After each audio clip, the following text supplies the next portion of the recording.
जीवन चक्र कथा। यह ईश्वरीय लीला है।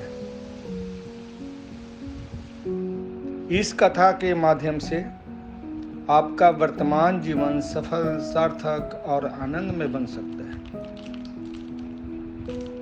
आपके जीवन में आई समस्त परेशानियां या विपरीत परिस्थितियां सब के सब दूर हो सकती हैं। आप जैसा चाहें जीवन बना सकते हैं। सब कुछ आपकी सोच या दृष्टि पर निर्भर होगा।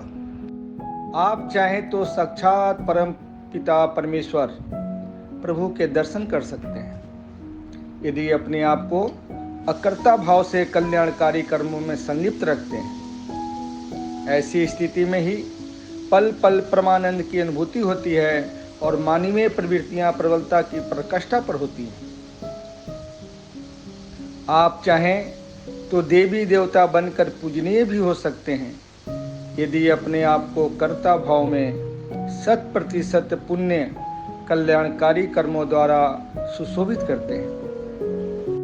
आप चाहें तो बारंबार मनुष्य जीवन के सुख दुख वाली स्थिति को भी पा सकते हैं, यदि कर्ता भाव में पुण्य पाप कर्मों द्वारा अपने आप को दृश्य करते हैं।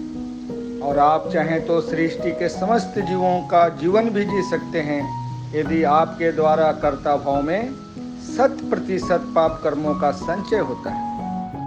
इस कथा से आपको ज्ञान हो जाएगा कि मानव जीवन और मनुष्य जीवन में क्या फर्क है।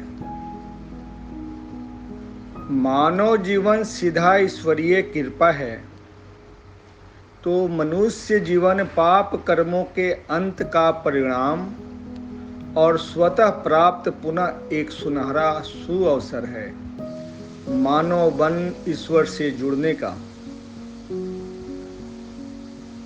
यह कथा आपके समस्त भ्रमों को दूर करते हुए ज्ञान में वृद्धि करता है, आपके विचारों में उत्पन्न सभी सवालों का जवाब भी देता है और साथ ही पल पल की जिंदगी को आनंदमय भी बनाता है। तो आएं, ध्यान पूर्वक इस कथा को सुनकर या पढ़कर अपने इस अनमोल और क्षणिक जीवन को सार्थक, सफल, खुशहाल और शांति सुकून वाला बनाएं। चलिए एक बार आत्मिक आवाज से बोलें, मानो मानो। इस कथा को पूर्णतया धारण करने के लिए आपको अपने मन को आत्म केंद्रित करना होगा, जो आसान नहीं है, परंतु आप दृढ़ संकल्पित होते हैं तो असंभव भी नहीं है। बहुत ही सहज और सरल विधि है। आप जितने बजे सो करके उठते हैं, उससे 15 मिनट पहले अपना बिस्तर छोड़ दीजिए और एक निर्धारित जगह पर लगातार 3 महीने चुपचाप बैठ जाइए। आपका मन स्वतः अपने स्वामी का वर्ण कर लेगा और यदि आप कहीं यात्रा पर हैं तो सिर्फ निर्धारित समय का पालन कीजिए ध्यान के लिए। 3 महीने के अंदर आप दिव्य ज्ञानी हो जाएंगे और आपका दृष्टिकोण कल्याणकारी हो जाएगा। जीवन चक्र कथा। यह ईश्वरीय लीला है। इस कथा के माध्यम से आपका वर्तमान जीवन सफल, सार्थक और आनंदमय बन सकता है। आपके जीवन में आई समस्त परेशानियां या विपरीत परिस्थितियां सब के सब दूर हो सकती हैं। आप जैसा चाहें जीवन बना सकते हैं। सब कुछ आपकी सोच या दृष्टि पर निर्भर होगा। यह कथा है आपके ज्ञान ध्यान के लिए। ध्यान से ज्ञान की प्राप्ति हो या ज्ञान से ध्यान हो जाए, बिना सोचे समझे या बिना जानकारी के संसारिक सफर लक्ष्य विहीन होता है, या कहें तो भटकाव वाली स्थिति होती है। इस कथा में तो जीवन सफर की बात हो रही है। जरा सोचें, बिना ज्ञान इसमें क्या स्थिति हो सकती है। ज्ञान के लिए आपको घोर तपस्या की जरूरत नहीं है, बस थोड़ा ध्यान देने की जरूरत है। अपने इर्द गिर्द घटित घटनाओं पर ज्ञान की प्राप्ति भी हो जाएगी, दिव्य ध्यान भी हो जाएगा और कथा का सार भी धारण कर आप धन्य हो जाएंगे। अदृश्य निराकार शक्ति पुंज परिपूर्ण परम पिता परमेश्वर ने सक्रियता की अनुभूति के लिए सृष्टि की रचना की है, जिसके अंदर व्याप्त परा या अपरा के बीच एक दूसरे को पूरक का आधार बनाया गया है। इस संतुलित और व्यवस्थित ईश्वरीय व्यवस्था को संचालित करने हेतु प्रभु ने अपने अंश को ही आकार देकर इस सृष्टि में अवतरित किया, जिसका नामकरण हुआ मानव।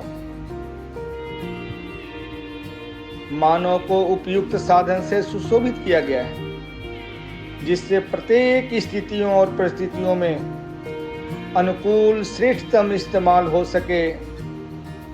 मानव शरीर इसका प्रमाण है। ईश्वरीय अंश आत्मा को एक सेवक मिला है, मन, और एक सलाहकार भी, विवेक। सलाहकार विवेक की टीम में दो अहम सदस्य हैं, दिल और दिमाग, जिनका कार्य क्षेत्र अलग अलग ही मिला हुआ है जब तक कोई रुकावट या दुविधा ना आए। यदि आ जाए तो ऐसी स्थिति में आत्मा अपने मुख्य सलाहकार विवेक को आपातकालीन मीटिंग के लिए याद कर सकती है, जिसमें दिल और दिमाग की उपस्थिति अति अनिवार्य है। तभी विवेक का निर्णय निर्णायक और ईश्वरीय होगा। दिल का काम पल पल घटित घटनाओं में निहित सत्य की अनुभूति करने की है, और दिमाग का काम समक्ष है कार्य को परिस्थितियों के अनुकूल उपयुक्त उत्कृष्ट सकारात्मक परिणाम हेतु तकनीकी प्रयास करते रहना है। अब यहाँ दिमाग को विवेक की तरफ से यह सख्त निर्देश दिया गया है कि किसी भी हालत में तुम अपनी बात को दिल के सामने नहीं रखोगे। दिल तुम्हें कुछ भी कह सकता है, उसे तुम सुनो, लेकिन उसका जवाब मुझे बतलाना, उसे नहीं। मैं अपने तरीके से दिल को समझा दूंगा। यदि इसका उल्लंघन हुआ तो परिणाम मानव के लिए प्रतिकूल हो सकता है। ईश्वरीय अंश आत्मा के अंदर सभी वही गुण होते हैं जो प्रभु के पास हैं। बस एक शरीर का बंधन होने की वजह से संपूर्णता की शक्ति क्षीण हो जाती है। फिर भी शारीरिक बंधन होने के बावजूद आत्मा के पास ऐसी ताकत है कि जब चाहे अपने संपूर्ण अंश परम पिता परमेश्वर में समा सकता है, और जब चाहे स्वतंत्रता पूर्वक अन्यत्र भ्रमण कर सकता है। बस उसे अपना ध्यान होना चाहिए कि मैं कौन हूँ, कहाँ से आया हूँ, क्या करना है मुझे और किस भाव में करना है, फिर कहाँ जाना है। परम पिता परमेश्वर की चाहत है कि जिस खूबसूरत, आकर्षक और मोहक सृष्टि की रचना की गई है, उसे हमारा अंश मानव वैसा ही बनाकर रखे। अपने दिमाग का इस्तेमाल विवेक के साथ करे, और जो कार्य संपन्न हो उसमें सेवक मन पूरी तन्मयता से लग जाए, जिससे दिल अपने स्वरूप में प्रेम और खुशबू को सर्वत्र बिखेर सके। विवेक का कार्य ईश्वरीय अंश आत्मा को सदैव अपने वास्तविक पहचान में रखते हुए दिल और दिमाग को सदैव नियंत्रित रखना है। विवेक अपनी शक्ति की प्रकाष्ठा को तभी धारण करता है जब तक आत्मा अपने सेवक मन के इशारे पर नहीं, बल्कि सलाहकार विवेक के हिसाब से चले। मानव जीवन काफी सहज है, परंतु अज्ञानतावश आत्मा अपने सेवक मन के अधीन हो जाती है और उसका अपने सलाहकार विवेक से लगाव कम हो जाता है, जिसकी वजह से आत्मा का अप्रत्यक्ष रूप से दिल और दिमाग पर से भी नियंत्रण हट जाता है।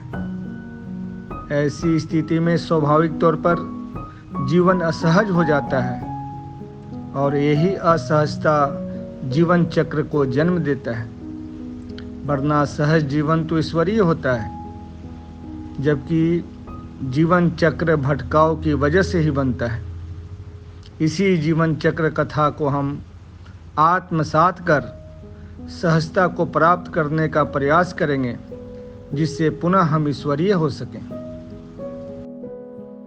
इस कथा के 3 मुख्य घटक हैं। पहला परम पिता परमेश्वर, दूसरा ईश्वरीय अंश मानव आत्मा और तीसरा ईश्वर रचित सृष्टि। सर्वप्रथम हमें इन तीनों को समझना होगा। समझने के लिए आपको दृश्य से अदृश्य की ओर जाना है। दृश्य का मतलब जो कुछ भी हम किसी न किसी माध्यम से इन आँखों द्वारा देख पाते हैं, और अदृश्य का यहाँ तात्पर्य यह है कि वास्तविक अस्तित्व किसी भी वस्तु या जीव का जिसकी वजह से है, परंतु वह इन आँखों से दिखाई नहीं देता, सिर्फ उसकी अनुभूति होती है, वही सत्य है। इसी दृश्य को हम संसारिक, भौतिक भी और अदृश्य को आध्यात्मिक कहते हैं। संसारिक मतलब दृश्य परिवर्तनशील, तो आध्यात्मिक जो अदृश्य है अपरिवर्तनशील है। दोनों के मिलने से ही किसी वस्तु या जीव का अस्तित्व होता है।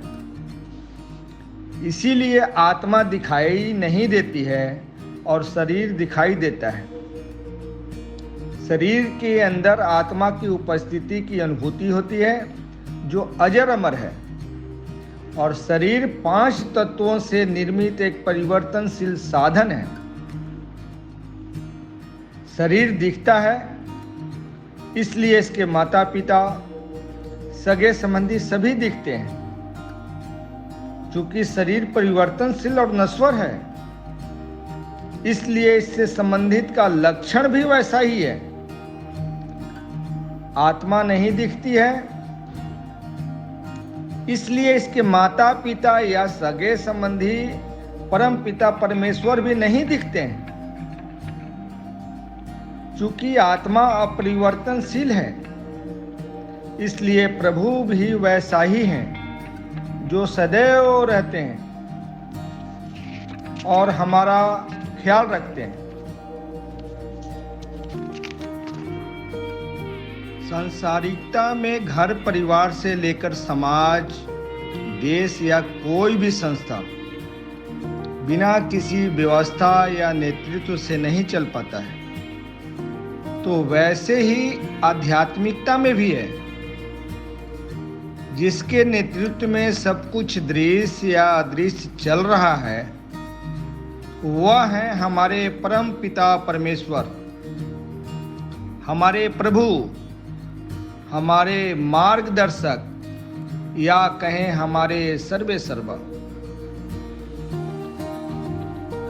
यह तो स्पष्ट हो गया कि जो हमारे सर्वे सर्वा परम पिता परमेश्वर हैं, वे दिखते नहीं हैं, लेकिन उनकी उपस्थिति से ही सृष्टि का अस्तित्व है, संतुलन है, व्यवस्था है और सक्रियता है, जिसका आभास या अनुभूति हमें होती है। यदि हमारी दिव्य दृष्टि ज्यादा स्पष्ट है तो प्रत्यक्ष परमात्मा की उपस्थिति परिलक्षित होती है। सांसारिक आंखों से दिखाई देने वाला प्रत्येक दृश्य परिवर्तनशील और मायावी होता है। अतः अब हमें ईश्वरीय अंश मानव आत्मा को समझने में ज्यादा सहूलियत होगी। इसे समझने के लिए संसार जो दृश्य है, अध्यात्म जो अदृश्य है की ओर जाना होगा। आइए संसार को समझते हुए अध्यात्म में झांकते हैं। जैसे संसार में इस मानव शरीर का कोई न कोई माँ पिताजी होते हैं, कहीं न कहीं घर मकान होता है और सगे संबंधी भी होते हैं जो सभी दिखाई देते हैं और फिर गायब भी हो जाते हैं। उसी तरीके से मानव आत्मा आध्यात्मिक जो अदृश्य है वह अजर अमर है। इसलिए इसके माता पिता भी, सगे संबंधी और सब कुछ अदृश्य और अजर अमर है, और वह एक ही हैं, हमारे प्रभु। हमारे प्रभु ही हमारे सभी रिश्तों को निभाते हैं, चाहे कोई भी रिश्ता हो। अब हम सांसारिक गतिविधियों में देखते हैं कि घर परिवार को संचालित करने हेतु हम कोई न कोई कार्य करते हैं, चाहे नौकरी करें या व्यवसाय। तभी हम सुचारू रूप से चल पाते हैं और सभी सांसारिक सगे संबंधी भी साथ नजर आते हैं। ठीक उसी तरीके से प्रभु अपनी अनुभूति कराने हेतु सृष्टि की रचना कर उसकी देखभाल करने के लिए 5 कलाओं से युक्त मानव आत्मा को अपने अंश द्वारा सृजन किया और उसे इस संसार में विवेक रूपी कला के रूप में एक सलाहकार भी साथ में भेज दिया। मानव आत्मा को सृष्टि में भेजते समय निम्नलिखित निर्देश प्रभु द्वारा आत्मा को दिए गए और शक्ति से आदेश भी हुआ कि इन निर्देशों का 100% पालन करोगे तभी मेरे में समा सकते हो। समाने का मतलब मोक्ष, वरना तुम्हें अपने कर्मों के हिसाब से वहीं सृष्टि में जीवन यापन करना होगा। जो आदेश निर्देश मिला उसमें से पहला है, मेरे द्वारा रचित सृष्टि को आनंददायक बनाए रखना। दूसरा, अपने आप को अकर्ता समझना। तीसरा, मानव शरीर को मानवीय प्रवृत्तियों से ओतप्रोत रखना। चौथा, किसी भी रिश्ते या कार्य में बंधा हुआ दिखना, लेकिन उसमें आसक्ति मत दिखाना, अनासक्त रहना। पांचवा, कभी भी भयभीत, सशंकित या आशंकित मत होना। छठा, लोभ लालच या मोह में मत फंसना। सातवां, तुम्हारे शरीर को कभी भी निष्क्रिय मौत बनाया जा सकता है, कभी भी मृत्यु आ सकती है।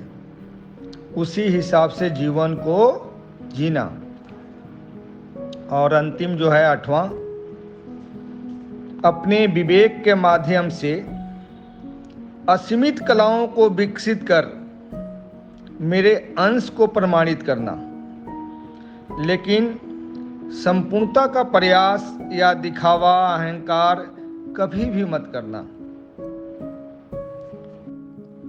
अभी तक हम चर्चा कर चुके हैं परमपिता परमेश्वर और उनके अंश मानव आत्मा के विषय में।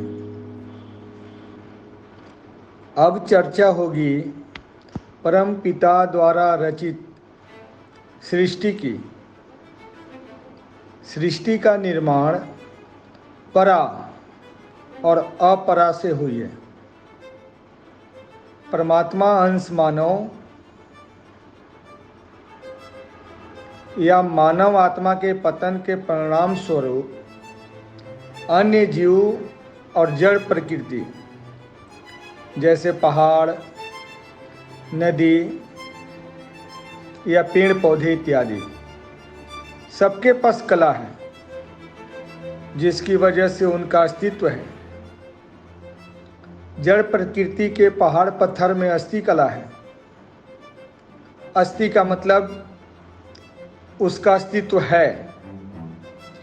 उसे जितना भी तोड़कर बारीक कर दो वो विद्यमान रहेगा ही, उसे खत्म नहीं किया जा सकता।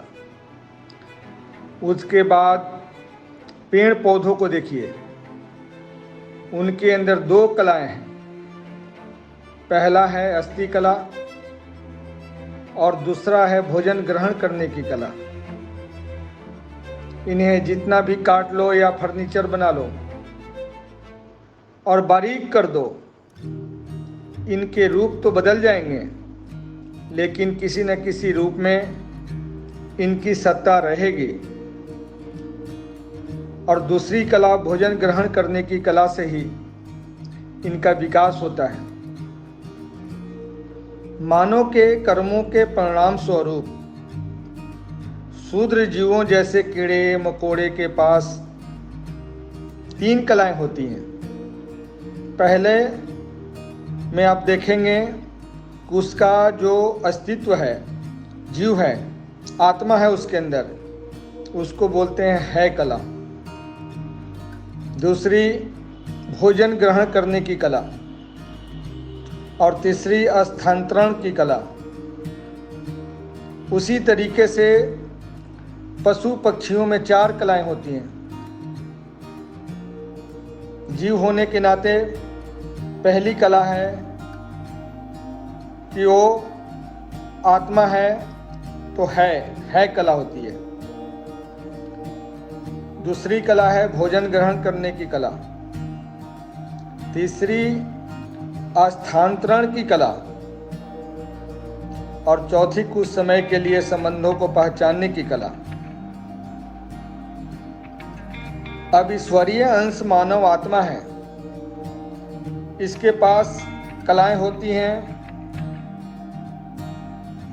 पहली आत्मा है उसके अंदर तो है कला। दूसरी भोजन ग्रहण करने की कला। तीसरी स्थानांतरण की कला।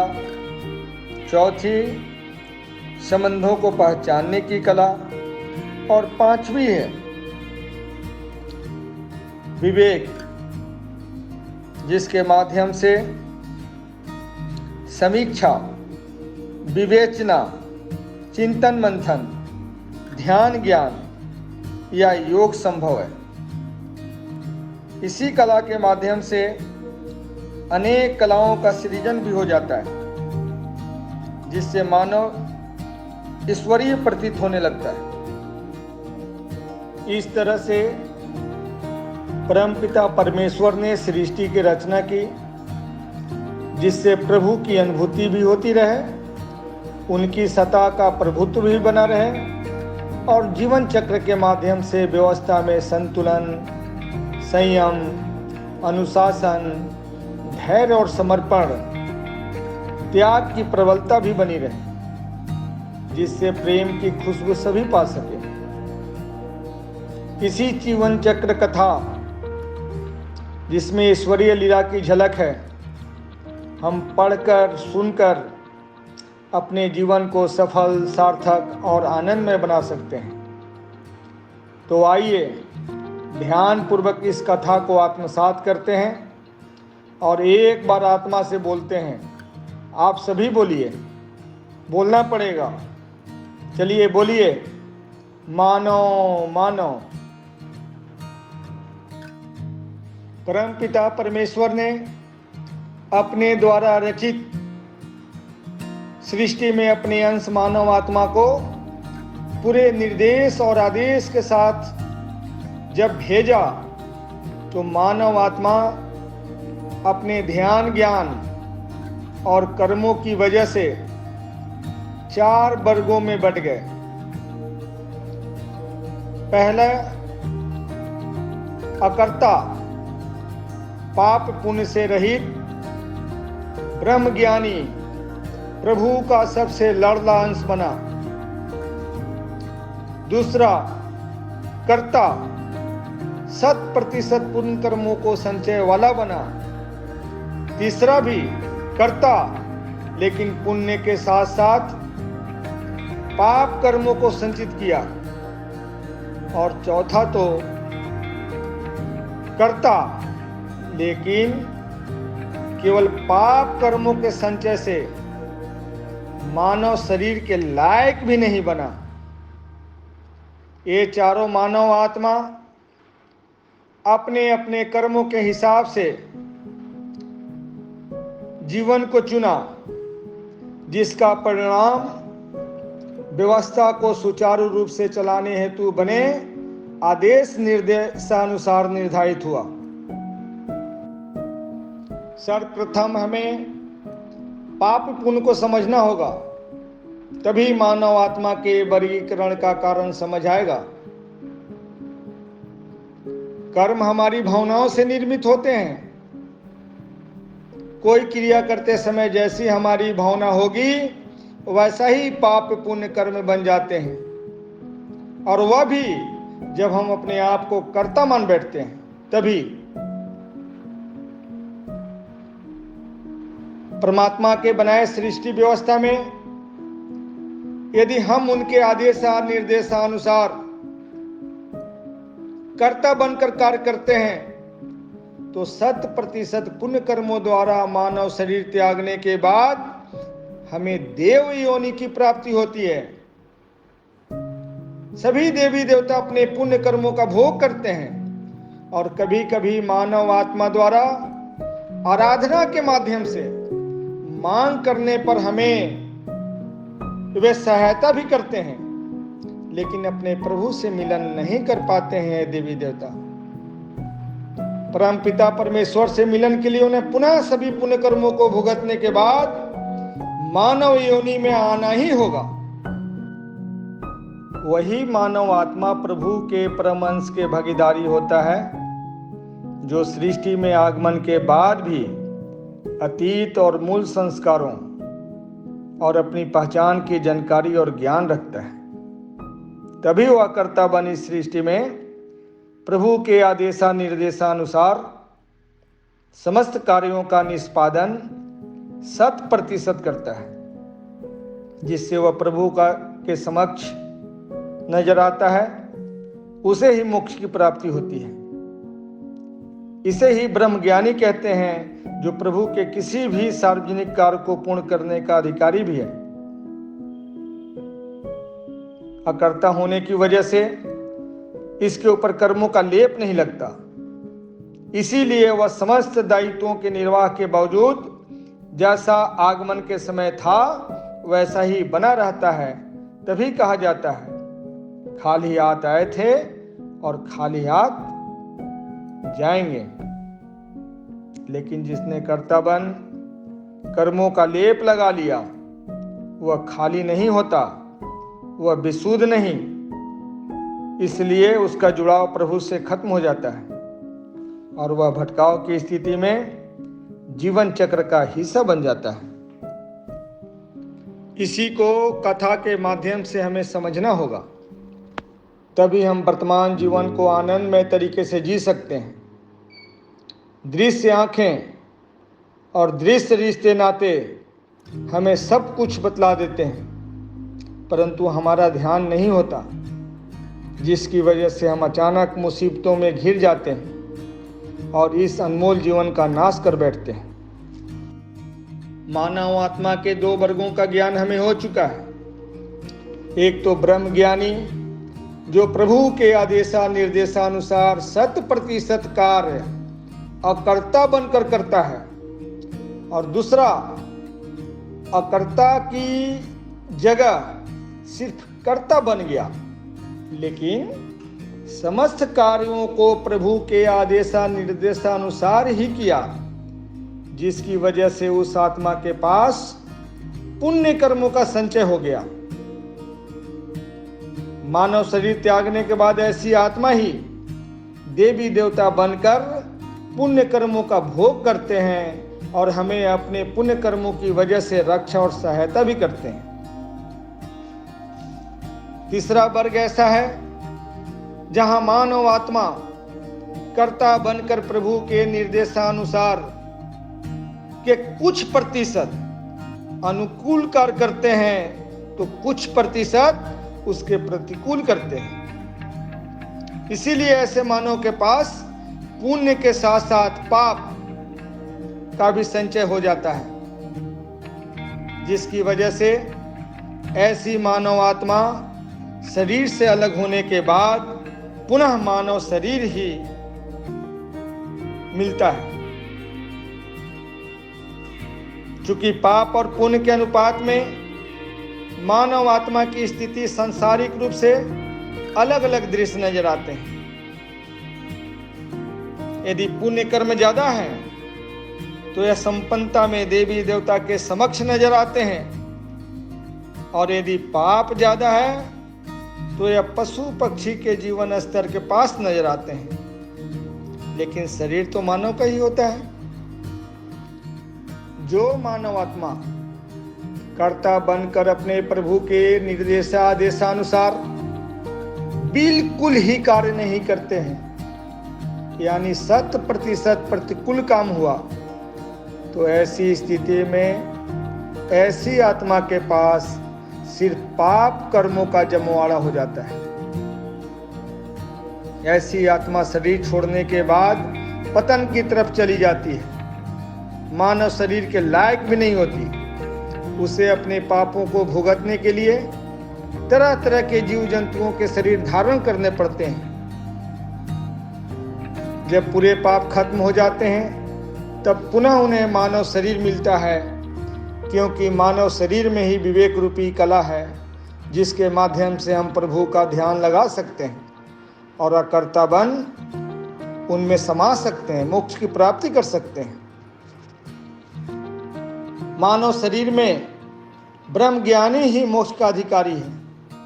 हम अपनी अज्ञानतावश भटकाव के मार्ग पर चले जाते हैं और प्रभु से जुड़ाव खत्म हो जाता है, तभी मुसीबतों का पहाड़ खड़ा नजर आता है।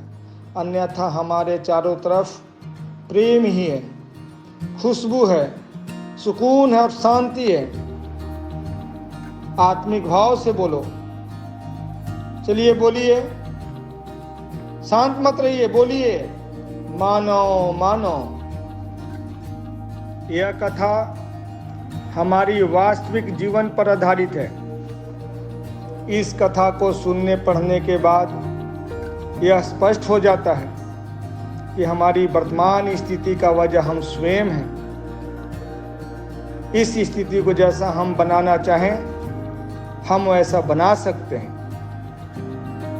हम सौभाग्यशाली हैं कि हम मानव जीवन में हैं। दुर्भाग्य है कि पाशविक प्रवृत्ति के साथ हम मनुष्य जीवन जी रहे हैं। मानव शरीर तभी होता है जब हमारा आगमन सीधा ईश्वरीय होता है, लेकिन जब अज्ञानतावश भटकाव के मार्ग पर आकर मानव शरीर त्यागने के बाद अन्य जीवों के जीवन यापन करके पुनः मानव शरीर को पाते हैं, लेकिन काट कर आए जीवों की प्रवृत्तियां भी साथ रह जाती हैं, तब हम मनुष्य होते हैं, मानव नहीं। इसलिए मनुष्य धोखेबाज हो सकता है, खतरनाक हो सकता है या छलकपटी भी हो सकता है, लेकिन मानव ऐसा नहीं होता, क्योंकि मानव ईश्वरीय है और मनुष्य पतन के बाद सभी जीवों को जीने के बाद पुनः मानव शरीर पाता है, लेकिन प्रवृत्तियां पाशवी की रह जाती हैं, तभी वो मनुष्य रहता है। जब तक वह मानव नहीं बनेगा तब तक वह मोक्ष का अधिकारी नहीं हो सकता, ईश्वर की कृपा नहीं पा सकता। इसलिए सर्वप्रथम आप मानव बनिए, फिर देखिए जीवन की पवित्रता, आनंद, खुशबू, प्रेम और ईश्वरीय कृपा। चलिए फिर से बोलिए, बोलना पड़ेगा आपको, बोलिए मानो मानो।